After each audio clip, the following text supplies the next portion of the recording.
in life, I find myself asking, how did I get here? Do you ever find yourself asking that question? I now know how to use science to benefit and to my benefit and shift from a state of shame and blame to focus and empowerment. But of course, it took a lot of perseverance and self-trust to overcome the hurdles of getting here. Going back to my roots, I had to put the pieces together.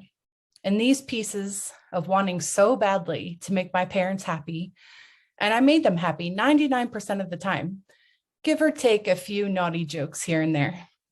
But I was the firstborn, the reliable one. And my brother, who came 10 years later, even more naughty than I.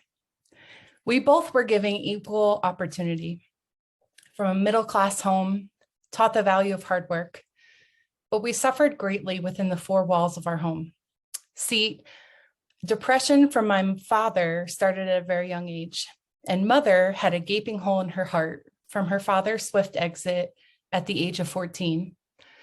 Neither felt safe, neither knew what parenting was, and both had very poor coping mechanisms for handling long suffering and heartbreak. To an extent, my brother and I soaked up emotionally what was their own pain, and we had no compass to know that this would hurt us in the long run. It soaked into our psyche, and we felt the burden in our bodies. When you're a young child, you can't conceptualize the psychology upon why you feel something is off. All you know is that you feel more comfortable at the neighbor's family's home than your own.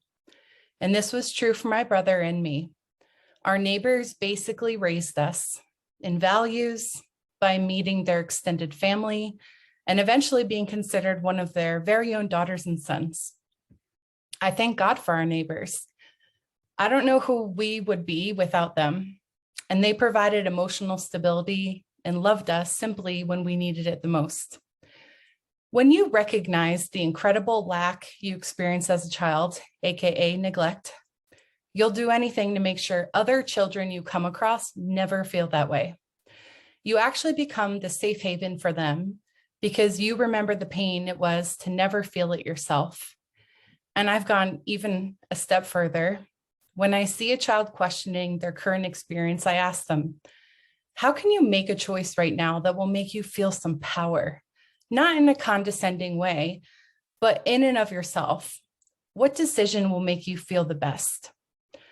So I had a girl the other day choose a group, and another female told her, you don't focus very well in groups.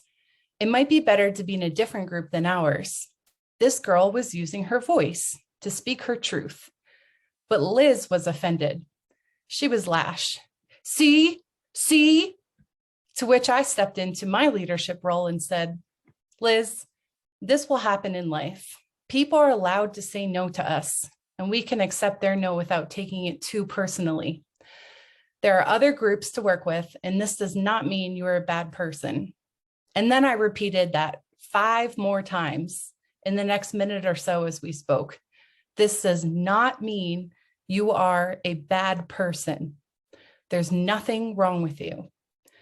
She took a few minutes to compose herself and confidently went forth with the next group. I can boldly state that my presence in her life at that moment may save her from a lifetime of heartache, because she had a strong adult confidently reminding her of who she is, even if another says no. Because I stepped into my power, that gives her permission to step into power of her own. I want you to ask yourself a few questions.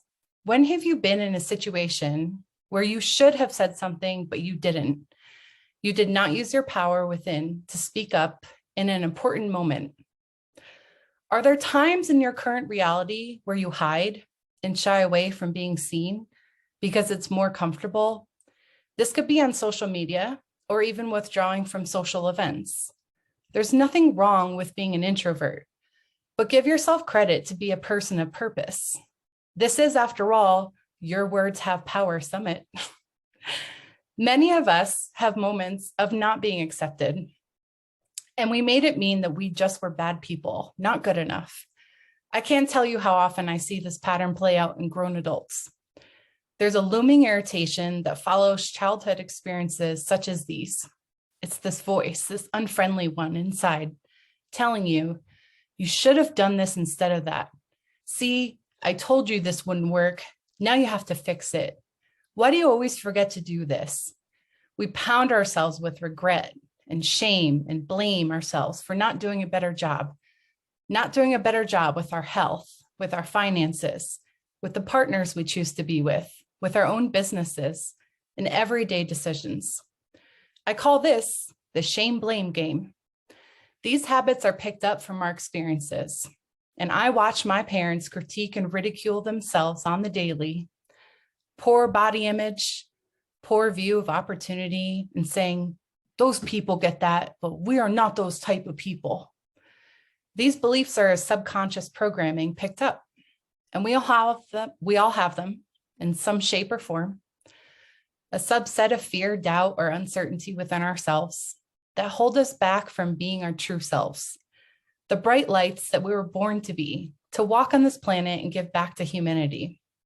So as I get to know the woman that came into my world, I catch on to patterns they present within themselves. And these patterns look like unworthiness, self-doubt, and lack of motivation. Some are subtle and barely recognizable, and others more pronounced. The best way I can describe how we alleviate these patterns is to lighten up ourselves. See, whether you feel stuck in a relationship that's not feeding you, nourishing love, joy, and happiness, or you question every move at work and feel you're under a microscope from your boss, or you just are unmotivated, unwilling to step outside your comfort zone and meet new people or experience more parts of life. These are heavy. Your body feels the angst, and your psyche is never at peace. And nothing can rob you of your peace or of your purpose or of your happiness, because you were born worthy, and make that a belief right now. Hearing my words might make you feel momentarily good, but real change doesn't happen overnight. It's a choice. Empowerment is the practice of honoring your go-getter attitude with your relax, I've got this mindset. You truly cannot kick the shame game away because it's on autopilot. Unless you set yourself up for success every single day, and then shifts start to take place. You begin to catch yourself in a state of blame, and you transfer into gratefulness. And as you do the work, your empowerment is embodied. Your entire body reacts. Cellular memory processes differently, and healing begins to speed up and increase. The skin glows and the blood is cleaner. Friends and loved ones begin to say, hey, there's something different about you. Your voice even changes. Your gait and the way you walk has shifted. Have you lost weight? You're smiling more because you are empowered. No matter the conditioning or the past experiences or physical neglect, your brain listens to what you tell it to do. And there is no better movement we can have in this world right now than having purposeful, soul-driven women choosing to put themselves first and leading themselves with integrity to make an impact in the world. I will end with a quote from W.E.B. Du Bois. In this world, there is no force equal to the strength of a woman determined to rise. Thank you for taking the time to listen to my talk, and happy Mother's Day, everyone.